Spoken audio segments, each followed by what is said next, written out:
Why, look at what we have here, folks! So first of all, we're going to talk about the White Collar Wrestling for Mags, which is taking place on December 8th in the Hangar in Dublin, all in charity for the EdMags. Sorry, what's the charity for again? Sorry, the EdMags? It's a Mags EDS Mags surgery EDS, fund. excuse me.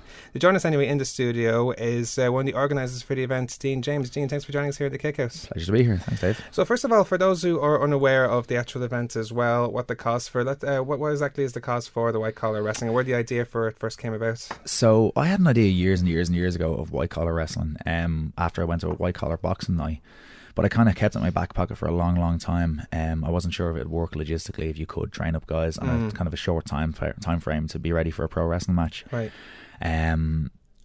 The whole idea to do this in conjunction with Mags EDS Surgery Fund came from just stuff I've done before with the surgery fund. Mags is actually my friend's wife, and so far this year, or over the last year, they've had to raise something to the tune of €150,000 for surgery to kind of stem some of the, not stem, how should I say, to kind of alleviate some of the symptoms of the condition that she has, which is called Ehlers-Danlos syndrome. Okay. The reason why they've had to raise so much money is because it's such a rare genetic disorder that the Irish government and the HSE doesn't want they don't have anything in their budget in order to fund any sort of treatment, because it does affect so few people. So over the last, say, 4 or 5 years, Jimmy and Megan have had to travel numerous times to London to see specialists, and they've had to take a couple of trips to the USA as well, and in order to be treated. This kind of all came to a head during the summer when they took a trip to Maryland in the US for 3 really extensive neurosurgeries and a spinal fusion, and that cost them something along the lines of about €130,000 once you factored in time off work and hotel stays and such like that. And now the word that I'm getting from Jimmy is that they'll need to go back for checkups and potentially another surgery down the line, just to allow her to live a kind of a normal life. I suppose just give you some information on EDS. So it's Ehlers-Danlos syndrome. It's basically the body either doesn't produce or doesn't effectively utilize collagen, and collagen is a cell that's found in pretty much all of your body's organs, bones, connective tissues, such like that. The way that it kind of presents itself in Megan's case is, and it kind of sounds a little bit, it doesn't sound that bad at first, but when you think about it, it gets really, really bad. Essentially, her joints will sublux, dislocate, and kind of just move around completely freely. And you think to yourself, okay, so the tendons wouldn't be as stiff anymore, in other words? No, not really at all, no. But the thing that's kind of most shocking is that over the last few years, she's had a big problem with like necklace dislocations and cervical spine dislocations, and it started to affect her spinal cord. So what they essentially did in America during the summer is they fused some of her cervical vertebrae so that her neck couldn't dislocate, and they kind of pared away a few calcium deposits that were at the base of her skull, which were causing her awful neurological problems. And essentially, like the surgery has already been done. I think one of the major misconceptions is that we're drumming up this money to kind of get her, out to America. I think Justy said that on Twitter a few times. Get her out of the country. She's already been out of the country. It's just to keep it going. In other words, It's not. It's like it's a huge debt that's been accrued.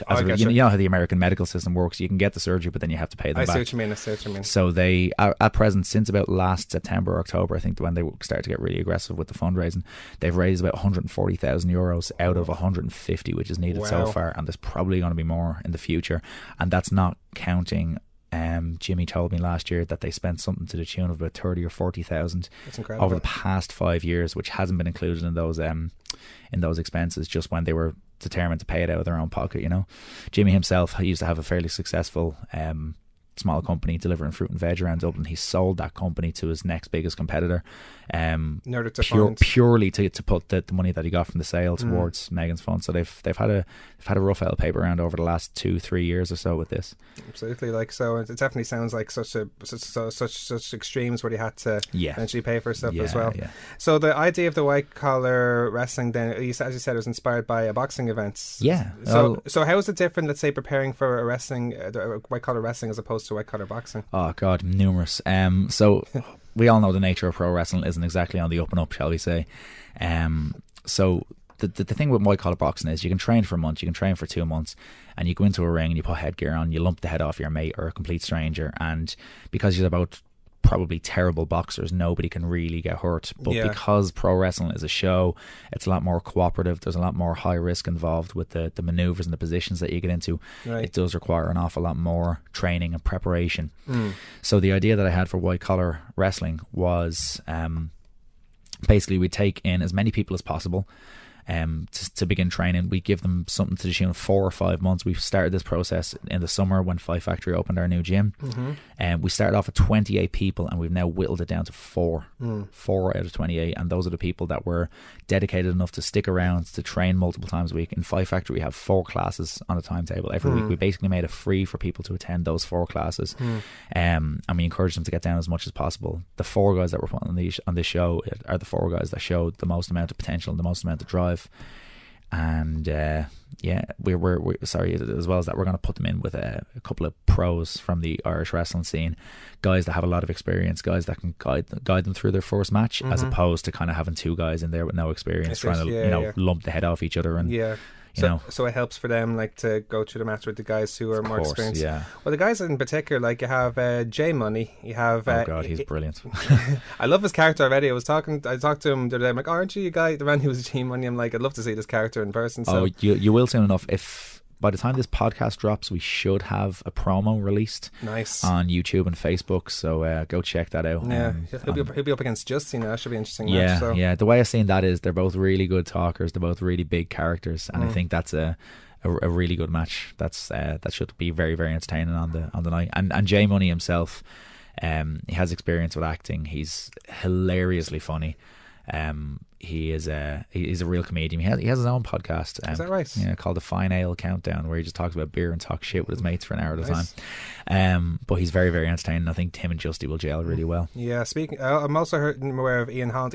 Ian's a friend of mine. We go back to college, and I know for a fact he has MMA experience going into this. So he's going up against Be Cool. So. Yeah, the way I was thinking about that was it was going to be like the legit MMA guy, the compound gym, the compound martial arts versus the buff gym dude. It's kind of like it's wrestling's future versus wrestling's past. The body guy versus the MMA guy. And I think they'll gel really, really well. Ian's really, really dedicated to training, and obviously his background in jiu-jitsu and kickboxing, and he spent time with Uriah Faber over in the States. I didn't know that actually. No. Yeah, he spent a good bit of time over in the States training MMA with Team Alpha Male, I believe. So I mean, he's legit, and he's every bit as legit as Be Cool is massive, the biggest lad going. So I'm really looking forward to that one as well. You also have Martin Steers taking on Phil Bites now. What Martin Steers brought in particular to the programme? Oh, Martin Steers is absolutely mental. It's the only way to describe it. He is one of those really quiet lads that when he does speak, he just says something that's completely off the wall. And how would I put this? It's controversial. He pops the entire room. Yeah. Fun fact: his nanny invented strong style, or at least he claims. Where'd that come from? I don't know. He just keeps talking about it on Facebook. How his nanny invented strong style, and asking people would they go chop for chop with his nanny and stuff like that. He's absolutely hilarious. And we all know Phil Boyd, the master of the small package, Mr. Small Package. In fact, Small Package. That's probably. For my money, that's probably going to be out of all the 4 white collar matches. That's probably going to be the best pure wrestling match. Martin's taken to wrestling like a duck to water. He's a small lad, not the biggest lad going like Be Cool, but he's extremely, extremely talented. Good little high flyer, very, very crisp in his movements, and we all know Phil's a wrestling encyclopedia. He'll bring the best out of him. Absolutely. And you mentioned a 4th match now. There is a 4th match. We're actually, as we record this, we're yet to announce it on Facebook, but the Nintembros, the Super Nintembros, oh brilliant, they were looking for a challenge, or sorry, they were challenging the cartel. And as of yet, the cartel have yet to respond. Oh, I see. They may have bigger business to take care of. So one of our white collar guys, Devin West, has asked myself if I'd be willing to team up with him and take on the Super Nintembros. Interesting. And to be honest, I don't think wrestling should be about comedy. I don't think wrestling should be about nerds and gamers going into the ring. I love the Super Nintendo so far. Like I saw them a couple of times. You don't, but I've seen them a few times on the Fight Factory shows, and they're really entertaining. So they are very entertaining. The fans seem to like them, and they're trying to give away tickets to my show, so I think we'll have a word about that. Myself and Devin West will be taking on the Super Nintembros on the night. Awesome stuff. Now, of course, but aside from the Joes versus Pros matches, you also have the more established Irish talents. Dave, the card's stacked. The card is absolutely stacked. For my money, I think it's the best purely Irish wrestling show of the year, meaning that we're not using any outside talent. We're Irish. just like I looked at the Irish wrestling scene for about a month or two, and I said, you know what, I'm getting the best of the best for this, and if somebody's gonna pay me €15 for a ticket to give to charity, you know, I want it to be worthwhile. I want, especially with being the elite on the night after. Yeah, I want people to have a good reason to come to our show, to not say, oh no, I'll save my money for, you know, the Young Bucks and Cody and the Foreigners and all these guys, you know. I want people to say, if they are, say, around the Dublin area for being the elite, oh, I'll go and check out that show. Oh, it's for charity, it's for a good cause. Yeah. They end up having a great night. They end up seeing some talent that they don't necessarily know existed before that night. Yeah, as a few of you guys have said before, like, you know, it's a case where, you know, Irish wrestling is the guys who to support. Like, it's great when like the Young Bucks and all that come down to come to the shows and stuff like that. But the guys, like, you know, as Justy said during the night, for example, during the Lobos thing, like, it support the guys like the Nathan Martins, like the LJ Clearys, like the Scotty Davises, like, you know, they're the guys who are the next best guys coming up. And like, and these are the guys that are going to be the future. So absolutely. When the likes of, you know, Justy and Jordan and, you know, even though like the likes of Maxer has moved on, but when their generation, my generation, have either called it a day or moved on elsewhere, who have you got left? You've got great talent there. You've got Scotty Davis, you've got Nathan Martin, you've got Michael May, you've got LJ Cleary, you've got people like Valkyrie, you've got people like Raven Creed. You know, you've got a great next crop of talent that are just they're all in their early 20s, or some of them in their late teens. I mean, Nathan Martin is 17 years of age. Yeah, Scotty Davis won't be 17 until this week. You know, it's shocking, isn't it? It's sick. It's absolutely sick, the level of talent that we have coming up. Yeah, speaking of Scotty and LJ, they'll be facing they'll be facing each other 1-on-1. Like, what did those two, like, what kind of match do you expect from those two in particular? Like, I think that's a bit of a, for me anyway, and for a lot of people in the know in Irish wrestling, that's a little bit of a dream match, because they are essentially each other's counterpart from the two top schools, like rivals in the country. Almost. Now I know that the two lads, they do get along very well, and they're both looking forward to this match because they both want to kind of test themselves in front of a big crowd, and in front of, you know, an adult crowd, or, you know, your, shall we say, air quotes, smart mark crowd, which I think we've got a good few of so far. I think they're going to have a great match. Their styles are different but very, very complementary. Obviously we've all seen LJ Cleary work. He's like just the consummate heel. He's just he's 1997's Chris Jericho, with the volume turned up, if that's even possible. Scotty Davis, he's as legit as they come. He's a former Irish national wrestling team member. Obviously he's quite young. He hasn't got a whole hell of a lot of experience behind him, but he still looks very, very seasoned for how little experience he has. He's very well rounded when he wrestles as well. I've noticed that lately in his performances. He's covering a lot of submissions. He can fly. And stuff, he can do the technical stuff. He can throw people around because of that amateur wrestling background. You know, he's the real deal. You know, absolutely. Yeah. Of course, you have the 4-way women's match as well between Katie, Raven Creed, Stebby, and Valkyrie. So, like, those four in particular, who've really had a very good year, like, all one match together now. So yeah, like, for my money, they're the 4 top females in the country right now. Obviously Debbie debuted this year. She's had an amazing first year in the business. She wins here to be like the icing on the cake, you know. Katie Harvey making her way back from injury. She broke her shoulder, didn't even realise. That's how tough she is. She broke her shoulder last year, didn't even realise it. Continued to wrestle on it for months and months, just strapping it up.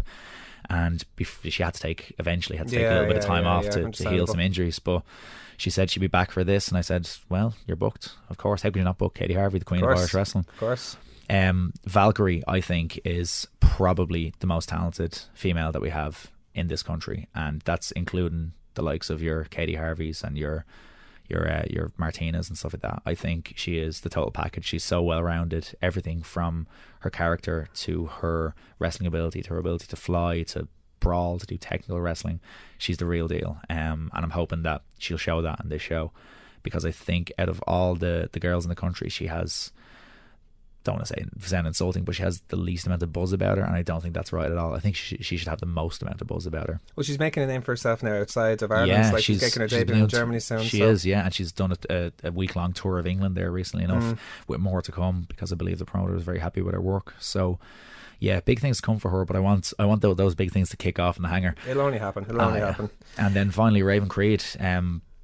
She's really, really fresh to the scene in Dublin. She hasn't really worked up here that much. She's mostly been down in Cork. Yeah, yeah. First encountered her when she worked a show for Fight Factory in Clara, and I watched the match. It was actually a 3-way with Debbie and with Valkyrie, and I watched the match from behind the curtain, and I just said, why aren't we booking this girl more often? Like, why aren't we bringing her up? She's to technically Dublin? very sound, I think. She's very, very, very good. Again, great character, great heel work, really, really crisp in the ring, and again, really young. She's only 18, I believe. She'll be something in the future. Absolutely. And just had a very, very good match of Contenders with Debbie Keitel. Absolutely, yeah, fantastic match. I really enjoyed. It was probably one of the better. Obviously, there was so many great matches, but that match stood out for me because of how technically sounding and how crisp it was. Like, as good as any match. I think it was a real coming out party as well for Debbie Keitel. That was for both. For my money, I think that was Debbie's best match so far. I agree. What a debut in Dublin for Raven Creed. Absolutely, yeah.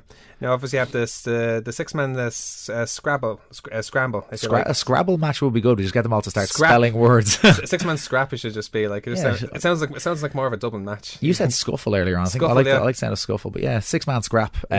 So again, I just want to try and get some guys that don't necessarily have the highest profile out there. So far we've announced Clayton Long, a guy who, again, I think will be big in the future. He's an under 60 kilogram Wado Karate European champion. He can strike, he can fly. He's absolutely hilarious to talk to. He's like mini Justy. He's really? he's all personality, and he's so culty, it's unbelievable. He's from Carlowtown. We've got Michael May, which after Contenders, the performance he put in against Joe Coffey had the whole room on its feet. He's a star. Absolutely. There's no will be soon about that. He's just a star right now. We've also got Nathan Martin, which again, after debuting only in this past, was it the first Contender show? Yeah, that was his debut match. Was that April, May, June? Something like that. Yeah. After only debuting during the summer, to be as good as he is right now, he's is already absolutely criminal. He's already getting his match in the main show for OTT. So I wrestled him myself in September, and I was blown away by how easy he was to work. He's amazing. He just gets the fire and the heart of pro wrestling. He'll be in Japan before he's 20. I'd say he's absolutely unreal. Who else we got in that match? Dmitry Kukovic. Not much is known about the young Serbian grappler. Okay. He's kind of one of our best kept secrets down in Fight Factory for the last while. He can do it all. He can do absolutely everything in the ring, and he's got a mean streak a mile wide, being trained in the gulag from a young age. Who else have we got in that match? We have Connor Andrews in the match too, coming in from OTT Contenders. Very, very, very solid wrestler. Probably hasn't done the things that he should have at this stage, which I think is a travesty. And what I mean by that is there's maybe maybe he should have gotten the opportunities that other people have gotten, because he's just as solid as many of the guys that are getting pushed on Contenders. And again, like the floor is there for him to try and make his name in front of the right people on December 8th. Another guy that I'd like to see used in more and more Fight Factory shows, because I think he definitely brings something different to the table. Absolutely. That's five. You said there's a mystery. There's a mystery guy. That's fine. We're not going to let you in on it until the night. That's fine. That's fine. And obviously the main event for the Irish Junior Heavyweight title, from probably two of the best the Fight Factory producing, Jordan Devin and Sammy D. God, yeah. Sammy D again, I think, is a guy who has been a little bit stop-start with wrestling this year. Some injuries, some illnesses. He joined the Gentleman's Club in OTT, and then we haven't really heard from them since. Again, due to injuries, illnesses. The likes of imports cancelling or missing their flights or whatever, he's really, really been hamstrung. We originally were going to roll with a different match for the main event, and the person that we had in mind had to pull out because of other commitments. So I text Jordan and I said, who would you want to work with in the main event, who do you think is worth a match in the main event with you? And Sammy D was the first name that came out of his mouth, and you have to go with that. You absolutely have to go with that. If Jordan thinks that he can put on a great match with Sammy D, then that's it. That's the match that we're booking. Sam, I think, for my money, is probably the most solid wrestler. It's the most solid young wrestler in Ireland right now. He's ludicrously young. He's 23 or 24. 21, 22. He's 22, yeah. Yeah, no, we interviewed him earlier on during the year, and I think it discovered he was like 21 or something like really only 21 now. That's sick. It wasn't that long. That's sick, yeah. I remember wrestling Sammy 5 and 6 years ago when he was only a nipper, and the matches were great back then. We've had him down coaching the lads a couple of times since we opened the new school, and the stuff that he imparts with them is absolute gold. Like, the guy is the total package. He's so well rounded, and I'm really looking forward to just watching that main event as a fan.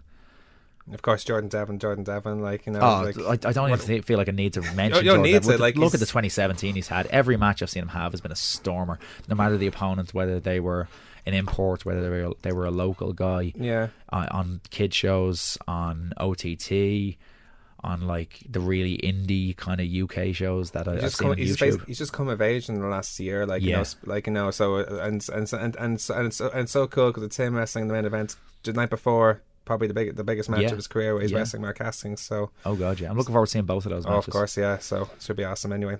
So where can people get tickets for the events? Like, and how are you guys doing so far? Like, regarding to your ticket sales? So we've sold almost half of our pre-sales so far, which I think is good going. It's not bad. The lads are doing poster runs all the time around town. So if you see a poster, snap a picture, stick it on social media, say, hey, I'm going to this, even if you're not. If you want to get tickets, you can find them on Eventbrite. It's White Collar Wrestling for Mags, or we have like a nice handy URL, which is tinyurl.com/wrestling for mags, and that'll take you straight to Eventbrite, where you can purchase a ticket.